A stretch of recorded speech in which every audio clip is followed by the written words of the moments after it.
కణాలు వేర్వేరు రకాల అణువులను తయారు చేస్తాయి. కానీ కేవలం 4 రకాలైన అణువులకు 90% కంటే ఎక్కువ బరువు ఉంటుంది. వీటిని మ్యాక్రో మాలిక్యూల్స్ అని పిలుస్తారు. ఎందుకంటే వ్యక్తిగత అణువులు పెద్దవిగా మరియు భారీగా ఉంటాయి మరియు నిర్దిష్ట చిన్న అణువుల గొలుసుగా చూడవచ్చు. అవి ఏమిటంటే న్యూక్లియిక్ ఆమ్లాలు, డిఎన్ఏ మరియు ఆర్ఎన్ఏ, ప్రోటీన్లు, పిండి పదార్థాలు, లిపిడ్స్. ఈరోజు మనం డిఎన్ఏ, ఆర్ఎన్ఏ మరియు ప్రోటీన్ల గురించి చర్చిస్తాము. జీవశాస్త్రం అర్థం చేసుకోవడానికి ఇది చాలా ముఖ్యమైనది. న్యూక్లియోస్లో జన్యు పదార్థం ఉన్న క్రోమోజోములు డిఎన్ఏను కలిగి ఉంటాయి. ఇది మొదటిసారి సెల్ యొక్క న్యూక్లియస్లో కనుగొనబడింది. అందుకే న్యూక్లియిక్ ఆమ్లం అని పేరు వచ్చింది. డిఎన్ఏ యొక్క అణువులు ప్రతి జీవిలో ఒక బ్యాక్టీరియం నుండి మానవుడికి కనిపిస్తాయి. మాస్టర్ అణువుగా డిఎన్ఏ పనిచేస్తుంది. ఇది తదుపరి వీడియోలో చూసే ప్రక్రియల ద్వారా సెల్ యొక్క పనితీరు, పెరుగుదల మరియు విభజనను నియంత్రిస్తుంది. ఈ మాస్టర్ అణువు ఎలా ఉంటుందో తెలుసుకుంటాం.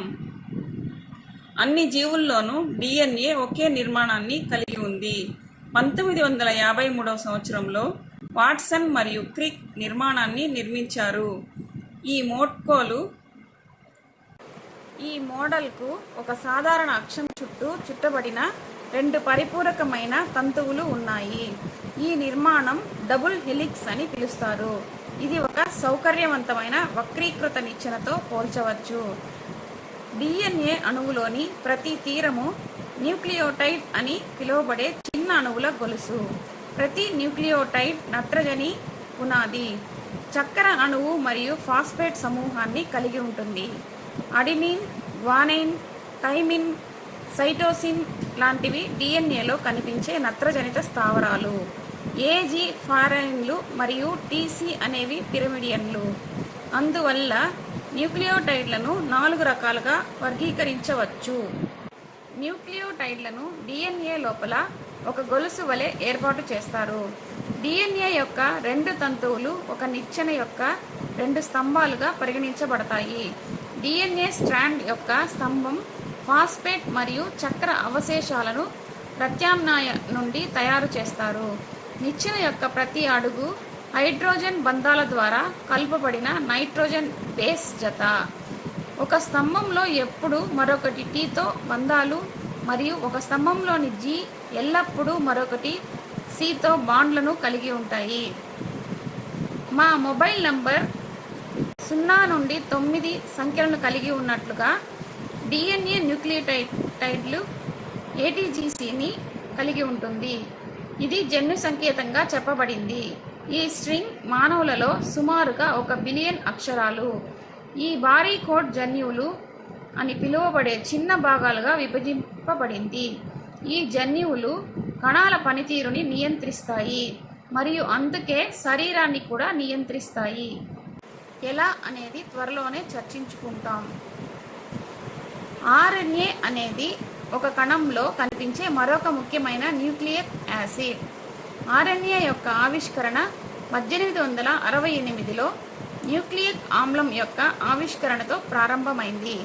కానీ 1890 తర్వాత ఆర్ఎన్ఏ డిఎన్ఏ నుండి విభిన్నమైనదిగా గుర్తించబడింది. ప్రోటీన్ల తయారీలో ఈ అణువు ఒక పాత్రను కలిగి ఉందని తర్వాత కనుగొనబడింది. ఒక ఆర్ఎన్ఏ అణువు ఎలా ఉంటుంది? ఆర్ఎన్ఏ పరమాణు భాగాలు డిఎన్ఏ యొక్క మాదిరిగానే ఉంటాయి. ఆర్ఎన్ఏ యొక్క ఒక న్యూక్లియోటైడ్ ఒక నత్రజని పునాది. ఒక చక్కెర అణువు డిఎన్ఏలో 1 కంటే కొద్దిగా భిన్నంగా ఉంటుంది మరియు ఒక ఫాస్ఫోరిక్ ఆమ్లం కలిగి ఉంటుంది. ఏసీజీయులు ఆర్ఎన్ఏలో ఉండే 4 నత్రజనిత స్థావరాలు. డిఎన్ఏ మరియు ఆర్ఎన్ఏ మధ్య 2 ప్రధాన తేడాలు ఉన్నాయి. మొదటి వ్యత్యాసం వివిధ చక్కెరల ఉనికిని కలిగి ఉంది. ఆర్ఎన్ఏలో మరింత రియాక్టివ్ ఉండటంతో దీన్ని గుర్తుంచుకోవాలి. మీరు ఎందుకు అర్థం చేసుకోగలరు. మరియు రెండవ తేడా డిఎన్ఏలో టీ కాకుండా ఆర్ఎన్ఏలో ఉండడం.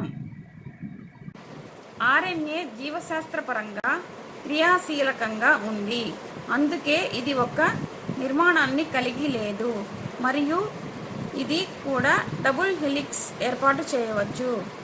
తదుపరి వీడియోలో దీనికి సంబంధించిన మరిన్ని వివరణలు తెలుసుకుంటాం. మిమ్మల్ని మళ్ళీ చూసినందుకు ఎదురు చూస్తూ అప్పటి వరకు ధన్యవాదాలు.